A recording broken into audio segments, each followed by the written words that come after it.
silakan duduk. Alet-aletnya sane mangken iraga jadi pelajaran materi indek tapi indek puisi Bali Anyar. Nah, rahina mangken hari ini kita akan belajar tentang puisi Bali Anyar. Nah, sedurungnya Ibu melanjut, sebelum Ibu melanjutkan materi puisi Bali Anyar, tadi anak-anak belajar apa? Matematika ya. Nah, jadi matematika itu agak rumit. Nah, sebelum kita belajar tentang bahasa Bali melanjutkan, Ibu akan mengajak kalian untuk relaksasi dulu sebelumnya. Untuk apa relaksasinya? Supaya kalian kembali untuk fokus dalam belajar, dapat mengelola emosi dengan baik dan dapat menangkap pelajaran kembali dengan baik. Sudah? Oke. Untuk relaksasinya Ibu yang akan pandu, silakan dulu duduk dengan baik. Silakan duduk, rileks. Yang rileks, tegakkan badannya. Kita akan relaksasi dulu sebelum mengikuti pelajaran selanjutnya. Untuk relaksasinya Bu Yoni yang pandu, ya. Silakan sekarang bisa ditutup matanya. Silakan ditutup matanya. Tarik nafas dari hidung, rasakan nafas itu, tahan, silakan keluarkan dari mulut. Ibu ulang kembali. Silakan tarik nafasnya, tahan sebentar, lalu keluarkan dari mulut. Ibu ulang lagi sekali. Kalian tarik nafas, tahan sebentar, keluarkan dari mulut. Sekarang kalian rasakan dari ujung kepala kalian, jika ada yang masih kaku, silahkan direlekskan. Lalu ke telinga, ke pipi, rileks. Lalu ke dahi maksud Ibu. Lanjut ke badan, dirilekskan. Lanjut ke tangan dan kaki. Silakan sekarang gerakkan tangannya biar rileks, biar tidak kaku. Kita akan mulai pembelajaran yang baru, yaitu mata pelajaran bahasa Bali.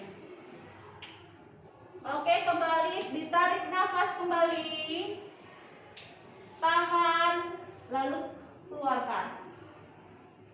Tarik nafas kembali, tahan sebentar, lalu keluarkan dari mulut. Ibu ulang lagi sekali. Tarik nafas, tahan, dan keluarkan dari mulut. Ya, kalau sudah silakan dibuka matanya. Bisa rilekskan tangan-tangannya. Bagaimana perasaannya? Apakah bisa lebih rileks, lebih nyaman? Ya, kita akan mulai pembelajaran baru ya. Silakan tepuk tangan dulu ya. Kalau sudah, kita akan belajar hari ini tentang puisi Bali Anyar. Nah, dari puisi Bali Anyar ini yang kita akan pelajari adalah, nah sebelumnya sedurung yang ngelantur dari puisi Bali Anyar, Bu Yoni sampun ngicenen alet-alete indek memilih tema dari puisi. Jadi Ibu memberikan kalian pembelajaran diferensiasi konten. Kalian bisa melihat dari puisi Bali Anyar dari YouTube, dari televisi, dari radio, atau kalian membaca sendiri. Itu adalah mencerminkan tentang diferensiasi konten. Jadi kalian sesuai dengan minat kalian. Ibu juga mengirim kalian di Google Form tentang tema yang kalian sukai. Ada apa aja? Pendidikan, percintaan, lingkungan atau alam, juga ada perjuangan. Nah, di sana kan kalian sudah memilih apa minat kalian dalam puisi Bali. Nah, untuk pertama Ibu akan menyampaikan tujuan dari pembelajaran ini. Yang pertama adalah tujuannya adalah anak-anak supaya tahu apa yang membangun puisi Bali Anyar. Untuk yang kedua, anak-anak tahu yang membangun puisi Bali Anyar. Untuk yang ketiga, anak-anak tahu cara membaca puisi Bali Anyar, seperti itu. Nah, lanturang Ibu, ring materi yang pertama, Sira sanek uning napi puisi Bali Anyar. Pengertian puisi Bali Anyar, yang tahu silakan angkat tangan. Ya, Lis. Puisi Bali Anyar inggih punika watak karya sastra sane keangen nantang mebesan nangen basa sane bawa nanging dagingne padat. Padat sekali. Puisi Bali anyar karya sastra sane keanggen latarang indek pabesen, tapi dia katanya pendek dan berisi tentang pebesen atau amanat dalam puisi tersebut. Bagus tulis ya. Puisi sane kaping kalih tate wangun puisi. Sira sane uning napi nike sane membentuk atau membangun sebuah puisi. Yang pertama napi Gereva tema.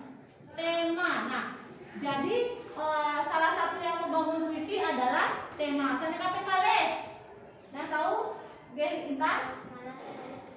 Amanat atau piteket. Amanat atau piteket itu sama dalam bahasa Indonesia disebut dengan pesan dari puisi tersebut. Amanat tadi ya. Sane kaping 3. Dwi? Wirasa. Napi niko wirasa ada yang tahu?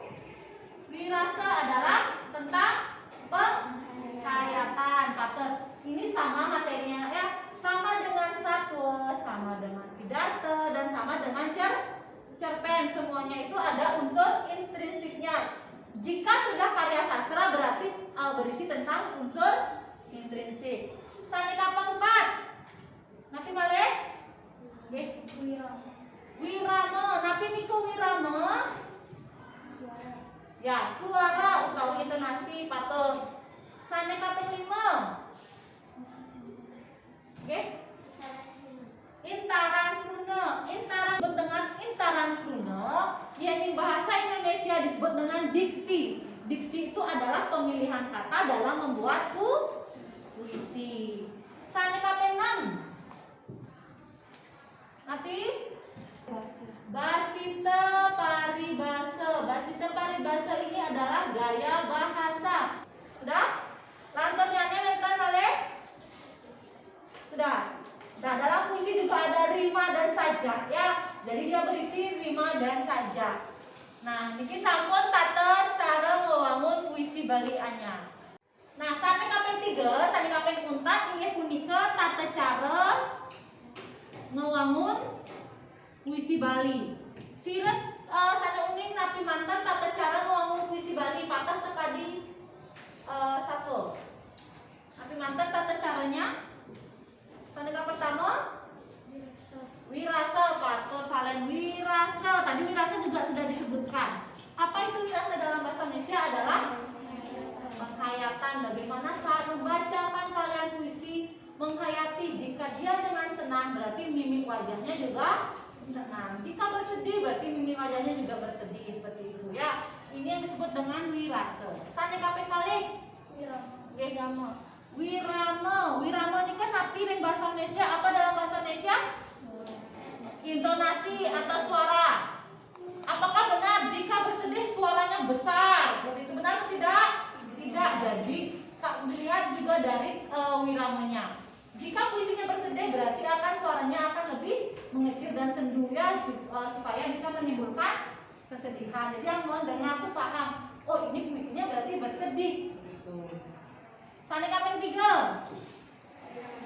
Wiraga.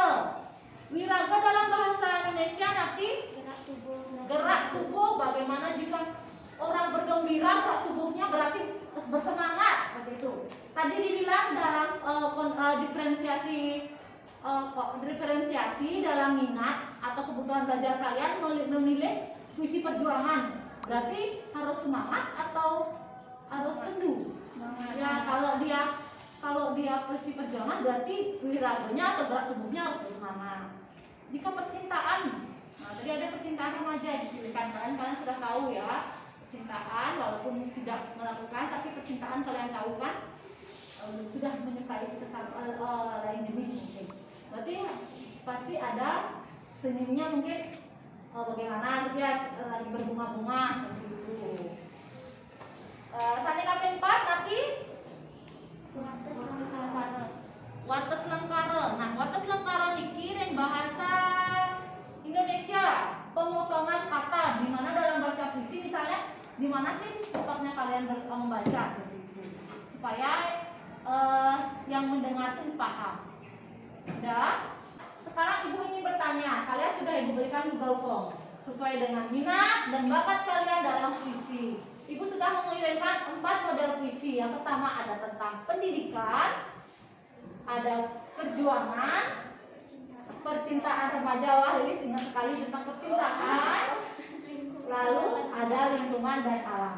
Nah, yang milih percintaan ada waktu itu? Oh, ada? Oh, berarti percintaan belum ya? Tidak ada. Berarti tidak ada minatnya ke percintaan. Oke, masih belajar. Untuk pendidikan, ada yang milih pendidikan waktu itu? Tidak ada? Lingkungan dan alam? Nah, berarti minatnya ini tentang lingkungan. Bagus ya. Lalu tentang yang terakhir, perjuangan. Siapa milih perjuangan? Oke, berarti tentang kemerdekaan, tanpa lawan, tapi terserah.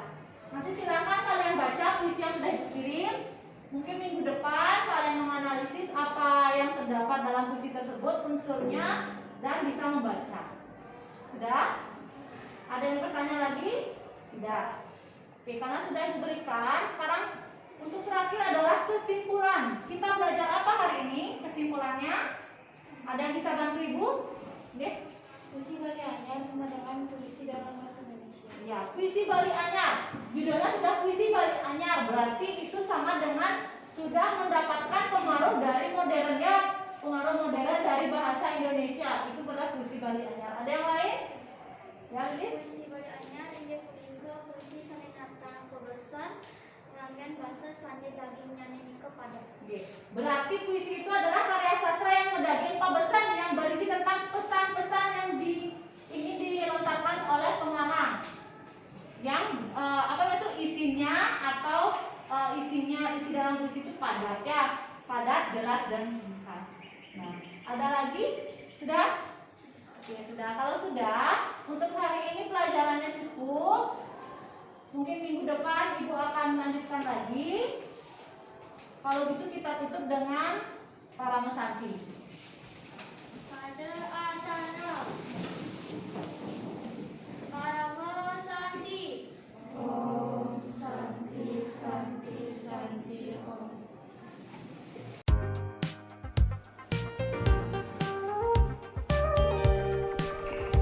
Om Swastiastu. Perkenalkan, nama saya Niketut Yoni Rizkayanti. Saya calon guru penggerak angkatan 4 yang bertugas di SMP Negeri 4 Denpasar yang berada di Kota Denpasar. Nah, kali ini saya akan menyampaikan refleksi tentang pembelajaran berdiferensiasi yang terintegrasi dalam pembelajaran sosial emosional. Nah, untuk refleksi yang pertama, saya akan menyampaikan tentang perasaan saya saat merancang atau merencanakan pembelajaran berdiferensiasi yang terintegrasi dalam pembelajaran sosial emosional. Perasaan saya adalah saya bersemangat saat merencanakan pembelajaran berdiferensiasi dan pembelajaran sosial emosional, dari saya mencari media, dari saya mencari bahan-bahan ajar. Nah, untuk yang kedua, refleksi yang saya akan sampaikan perasaan saya saat melaksanakan pembelajaran berdiferensiasi yang terintegrasi dengan pembelajaran sosial emosional. Perasaan saya saat itu adalah khawatir yang pertama, karena dalam ini adalah kegiatan pembelajaran yang pertama dilakukan oleh peserta didik saya. Saya khawatir jika peserta didik tidak dapat menerima pelajaran dengan baik. Tetapi setelah saya melaksanakan pembelajaran berdiferensiasi yang terintegrasi dalam pembelajaran sosial emosional, ternyata peserta didik melakukan proses pembelajaran dengan baik dan lancar karena sesuai dengan kebutuhan siswa, yaitu dari kesiapan siswa belajar, dari minat belajar siswa, dan dari profil belajar siswa. Oke, untuk refleksi yang ketiga tentang pelajaran apa yang saya peroleh dari pembelajaran berdiferensiasi yang terintegrasi dalam pembelajaran sosial emosional. Pembelajaran yang saya peroleh adalah saya dapat melaksanakan proses pembelajaran yang membuat murid menyenangkan dalam belajar, serta membuat murid lebih rileks dalam mengikuti pelajaran, serta dapat mengelola emosi. Nah, sehingga peserta didik dapat lebih fokus dalam mengikuti pembelajaran yang ada di kelas. Nah, untuk yang terakhir adalah rencana perbaikan yang akan saya lakukan dalam proses pembelajaran berdiferensiasi yang terintegrasi dalam pembelajaran sosial emosional. Perbaikan yang akan saya lakukan adalah saya akan berkoordinasi dengan rekan sejawat atau teman se-MGMP untuk melaksanakan pembelajaran berdiferensiasi dengan pembelajaran sosial emosional.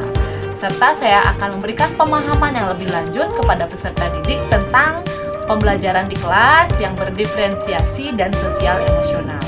Dan yang terakhir, saya akan berkolaborasi dengan teman-teman di sekolah untuk meningkatkan proses pembelajaran yang lebih baik dan menyenangkan. Nah, sekian dari saya refleksi hari ini tentang pembelajaran berdiferensiasi dan pembelajaran sosial emosional. Sekian dan terima kasih. Om Santi.